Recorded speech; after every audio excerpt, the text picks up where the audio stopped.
I'd like to call to order the Belton City Planning Commission meeting. This is Tuesday, June 20th. Could we have the roll call, please? Chairman McPherson, Here. Mayor Larkey, Here. Councilmember Pryan, Here. Commissioner McDonough, Here. Commissioner Monahan Bass, Here. Commissioner Vest, Here. Commissioner Walton, Here. and Commissioner Warren. All right, thank you. We have several public hearings on the agenda this evening.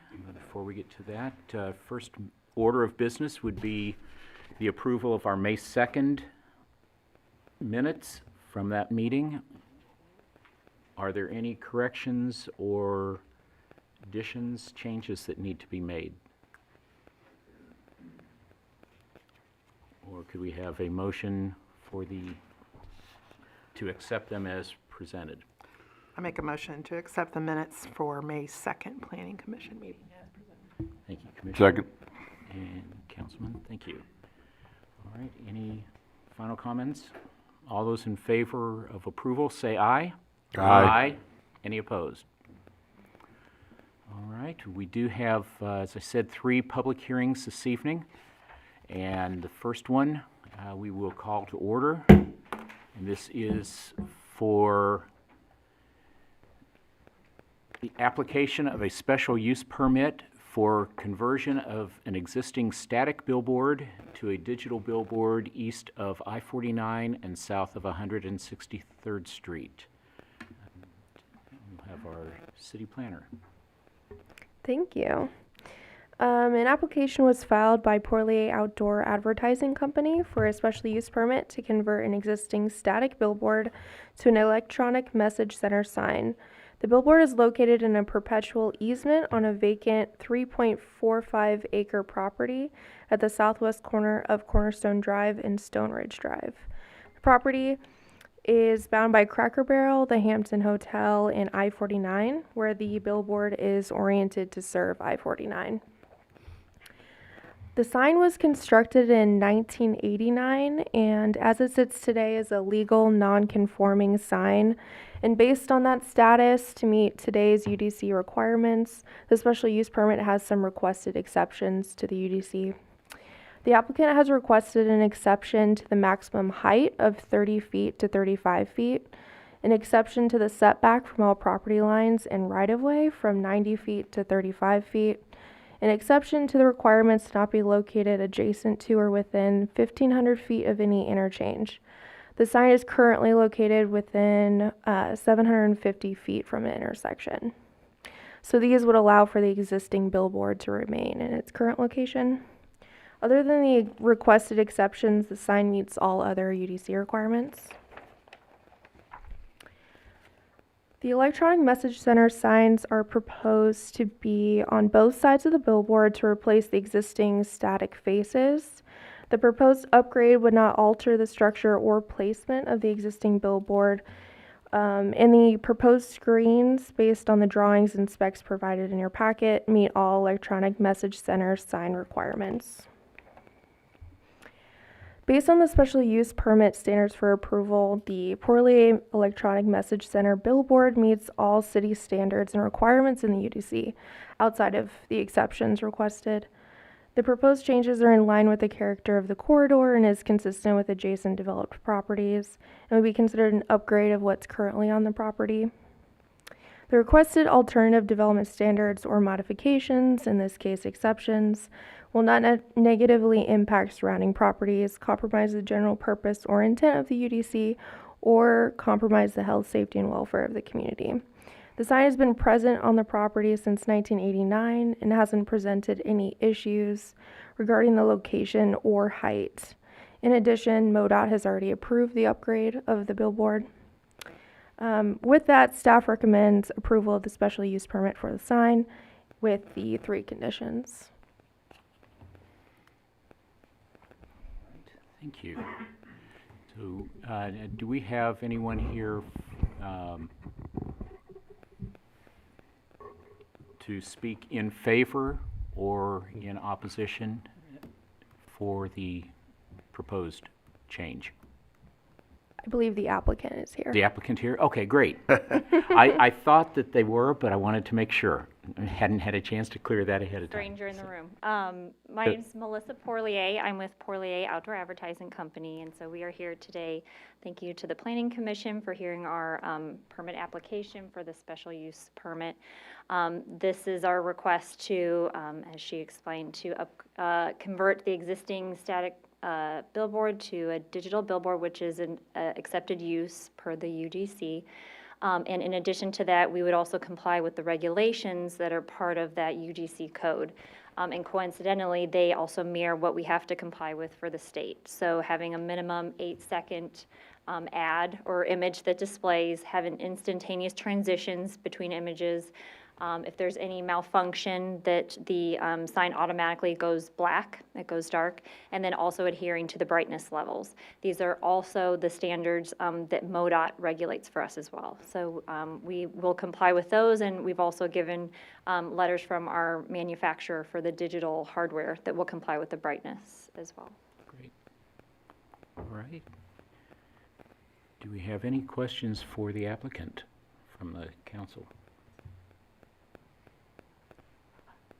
I noted, as I was reading through, that it looks like what you proposed was considerably lower than what our standard requirement is for nighttime, as far as brightness Yes. on the signs. So I know Yes. that's sometimes a concern, is it going to be too bright? But it was well below. It's actually significantly less than what the ordinance allows, yes, is Right. what's required. So Yep, Yeah. that was great.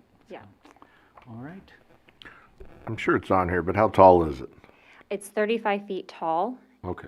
And we would not change the height, we would not change the size of the faces. It's merely changing out the static panels and replacing them with the digital hardware. Thank you.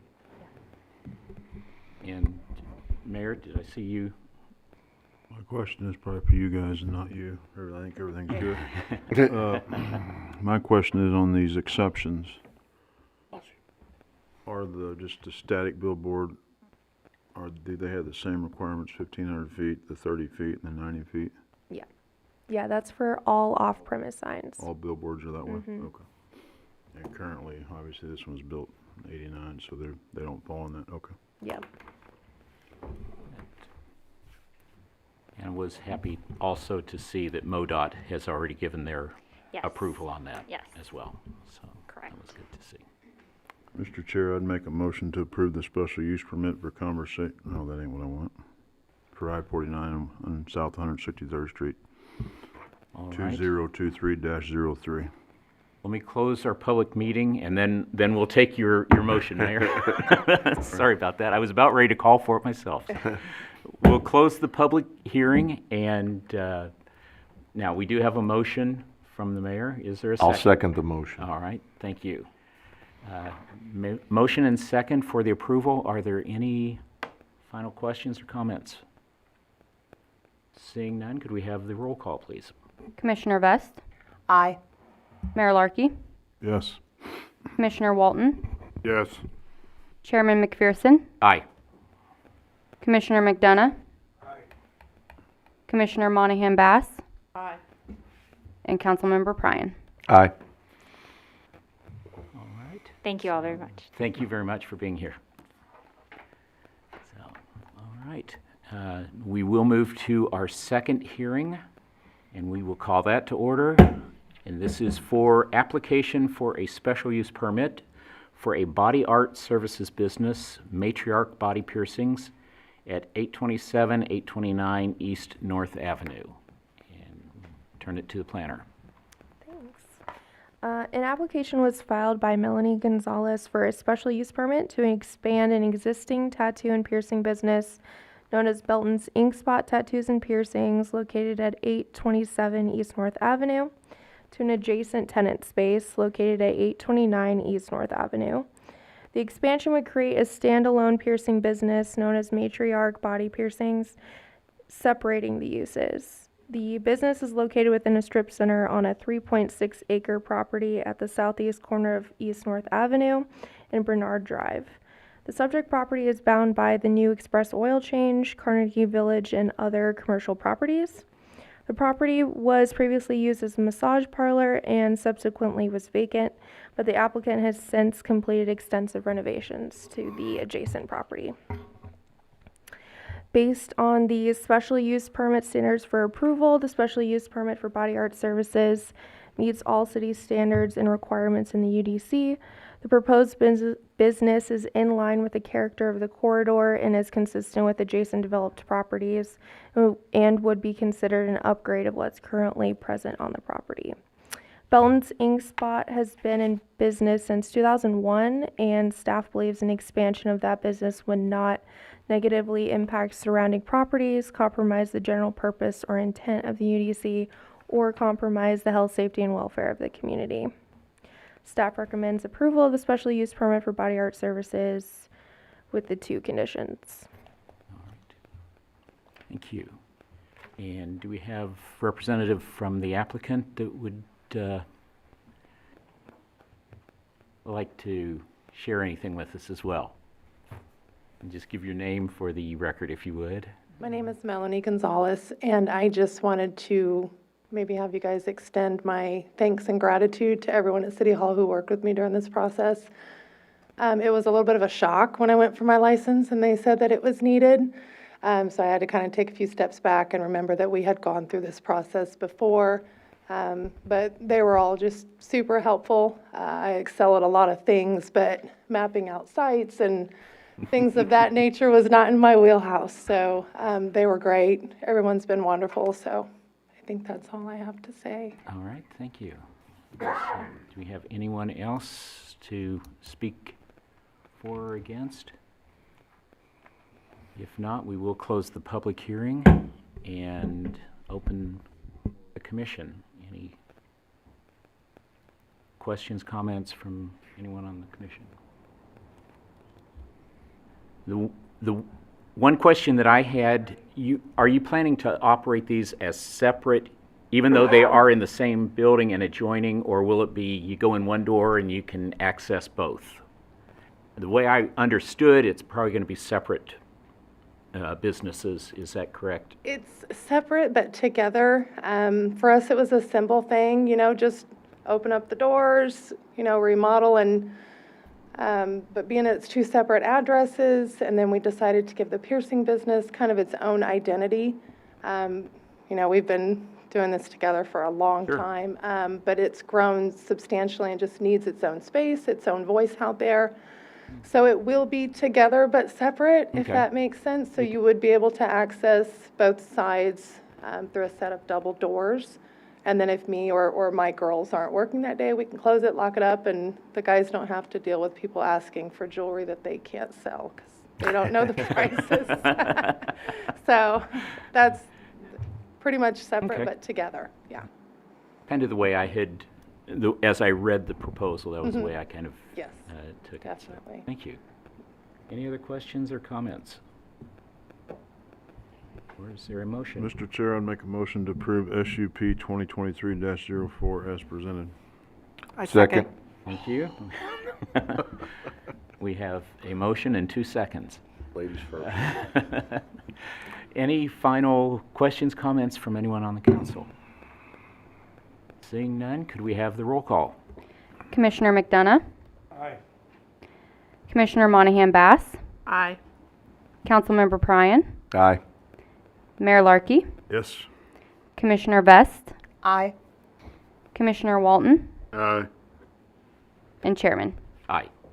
So, all right, well, hopefully this part was not too painful for you either. So, and glad to hear the good report that you gave on working with the city staff. That's great to hear. So thank you. Good luck.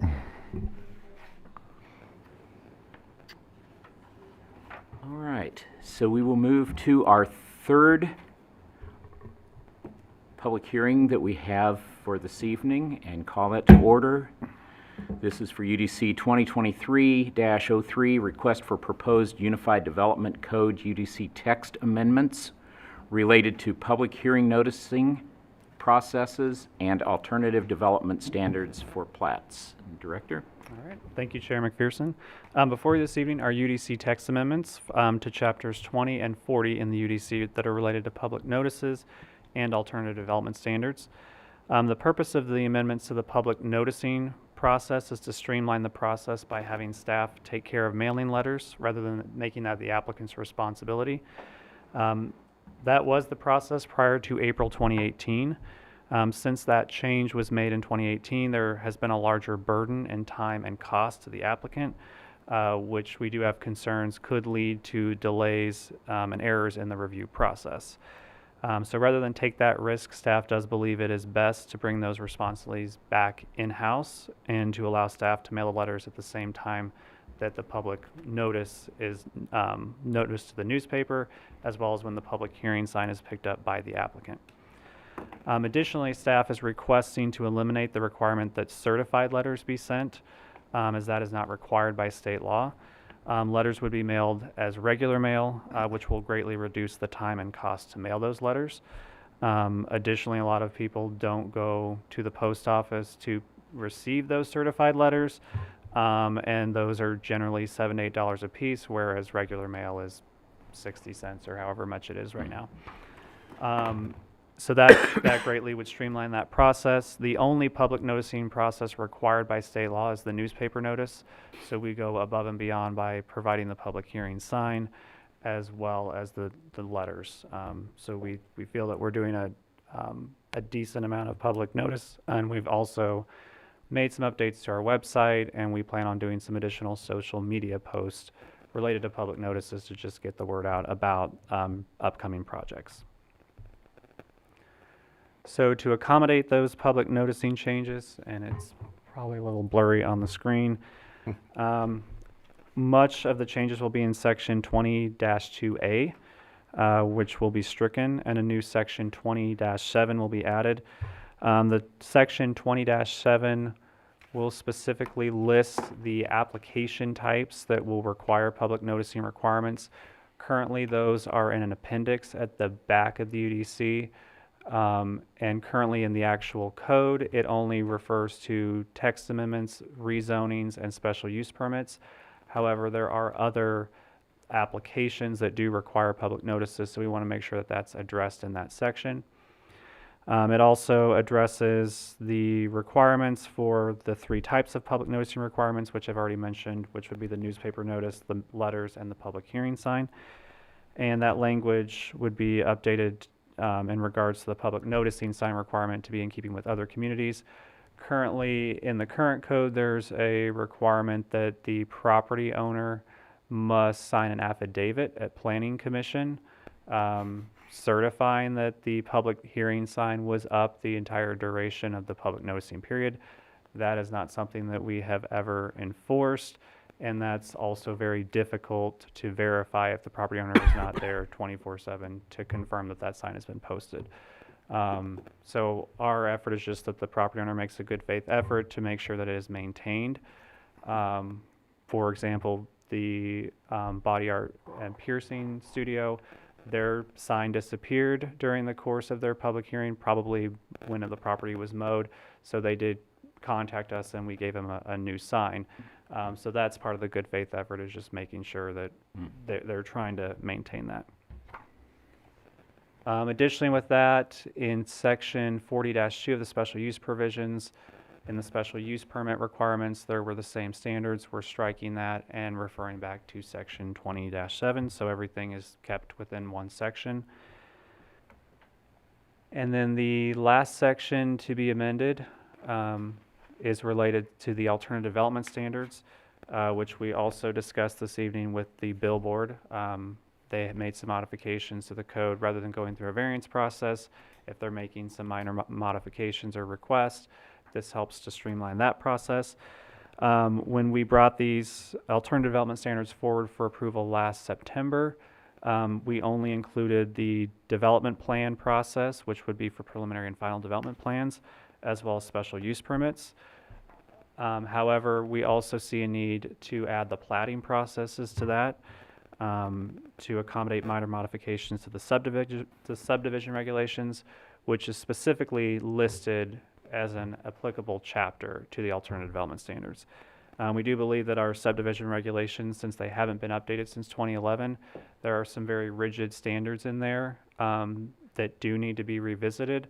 However, more than likely the entire chapter needs to be rewritten and adopted at some point in the future. And given that we are currently starting the comprehensive plan process, we feel that it would be best to delay that until after that process has been completed. So this would help get us by with accommodating minor modifications to the plating process for the next year or two until we're able to do a full-scale update of the subdivision regulations.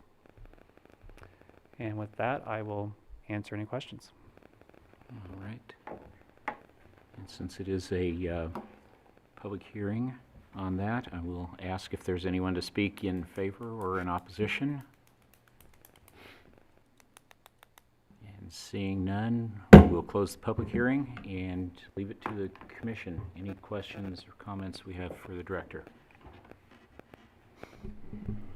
Mr. Chair, Mayor. my only question and thought and concern and whatever you want to have is, would this be the time to look at the 185 feet, not in regards to the distance, but 185 feet or an entire neighborhood?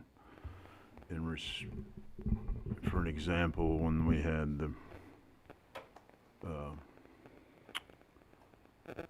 Encore was being built in the neighborhood behind it, they sent letters to everybody 185 feet, and there were still a bunch of houses even farther deeper in the neighborhood that didn't get notified.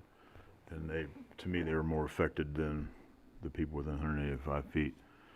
So is there a way, or maybe have you seen a way that we could capture the whole neighborhood, something like that? Instead of leaving half that neighborhood out, even though the other side of that neighborhood had to go through everything that people that got notified. So 185 feet, I think, is the minimum standard requirement for state law. I've seen some cities increase that to 300 or 500 feet.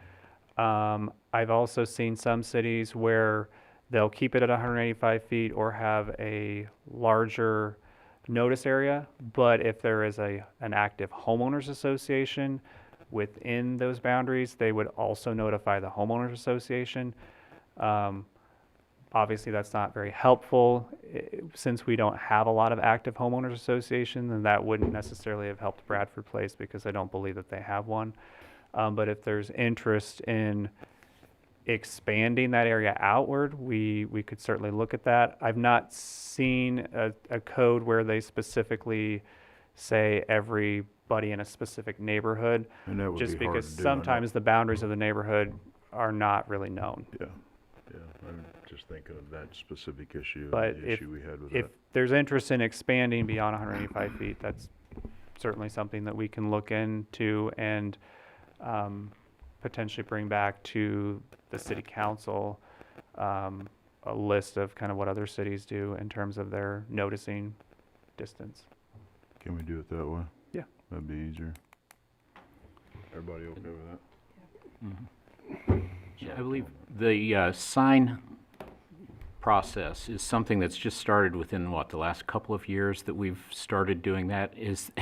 I guess my question is, has there been any kind of feedback as to the effectiveness of that? We have not really heard a lot of feedback. We know that they're posted. I'm not sure that they've really attracted a lot of attention. We haven't really received a lot of phone calls of people inquiring about, hey, I saw a sign posted, what's going on there? I think we have other tools on our website that help people track those down, or they just reach out to us. But I mean, it's nice to have, especially in potentially more controversial projects. I think when we had the Traditions project, the duplex project go through, people did notice that sign. So I think it is helpful. Certainly more effective than newspapers. Yes, Only old I don't- people read those. Really? We don't get a lot of calls that come directly from the newspaper notice. Any other questions or comments?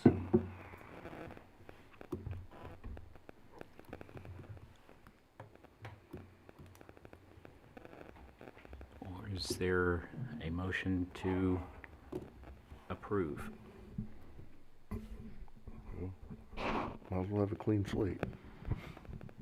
Motion to approve the UDC 2023-03 as presented with an option for the council to decide on that boundary area. Noticing distance. Yeah, noticing distance, thank you. I'll second that. All right. Any questions, comments before we take a vote? Seeing none, could we have the roll call? Chairman McPherson, Aye. Commissioner Vest, Aye. Mayor Larkey, Aye. Commissioner McDonough, Commissioner Walton, Aye. Councilmember Pryan, Aye. Commissioner Monahan Bass. Aye. All right, thank you. That concludes the public hearings for this evening. We do have a director's report with the April and May development report and comprehensive plan update. So we'll turn that to you, Director. All right. Yeah, since our last meeting was May 2nd, we hadn't finished the April development report. So we have that included in the packet. April was a bit of a slow month for us. We only issued 43 building permits in April for a total valuation of just under $800,000, which is quite a bit lower than we're used to. The only new business that we permitted during that time was the other place. I think that's been on previous reports as well, and the reason for that is that they had 3 different permits. They had their ground permit, then they had a shell permit, and then they did a tenant finish. So they kind of layered that up. So this permit was for their tenant finish, which is their final permit to get them going vertical. And then May, we did see an increase in permits up to 67 building permits for a total of a little over almost $3.2 million in valuation. Some notable new businesses that were included in that include Random's Coffee, which is a new coffee shop that's going in on Main Street at 414, I believe. Pop Shelf, which is a retail store that is replacing the Party City location in Belton Gateway. And then Cass County Library at North Cass Center, they were doing about a 3,000 square foot expansion to their facility and a remodel. During that time, our new residential permits that show up on there are predominantly we're seeing a lot of mobile home replacements on vacant sites in both South Fork and Springdale Lake. But we also did have a new duplex issue during that time. We're hopefully getting some additional single-family home permits soon for the Traditions subdivision on their last phase. And then for a comprehensive plan update, so as I mentioned at the last meeting, we had an RFP that was out and proposals were due on May 5th. We received 4 proposals from development teams to look at the comprehensive plan update. We did interviews on May 11th or May 12th and selected a consultant that we're currently working with. We have a contract that will go to City Council next Tuesday for approval, and that is with Confluence. Their team worked on the North Scott corridor plan and the overlay district standards. And overall, we were very impressed with their proposal and their interview. So we're excited to work with them. We had a quick kickoff meeting with them this afternoon just to get some things started on the staff side working with them. So we're very excited to get started on that. And there will be plenty of opportunity for public engagement. That'll probably start in August. And there will be a lot of opportunities August, September, October for the public to be involved. There will be a community survey that will go out. There will be a website that will be launched for the community to go online and provide feedback. We anticipate there will be other community events that they will also be involved in to provide feedback. So we'll be able to share more details about that schedule as that rolls along. All right, very good. And then our next meeting will be Wednesday, July 5th. It'll be on a Wednesday instead of Tuesday for Independence Day. We do have several items on that agenda. We have a couple of public hearings, one for rezoning and another one for a special use permit for a commercial daycare.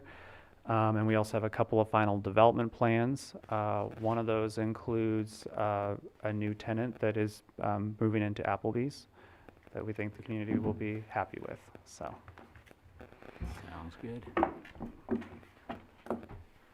So, all right. So, starting to pick up, slow down a little bit in April, but sounds like we're gaining speed again. Yes, and we probably will have, kind of like what we were going through in the spring, earlier in the spring. I don't think we're going to have any canceled meetings Not a lot. for a while from here on out. Good. so. All right. So, all right. Was there any other business or motions? Second. All those in favor say aye. Aye. Any opposed? We will see you July 5th.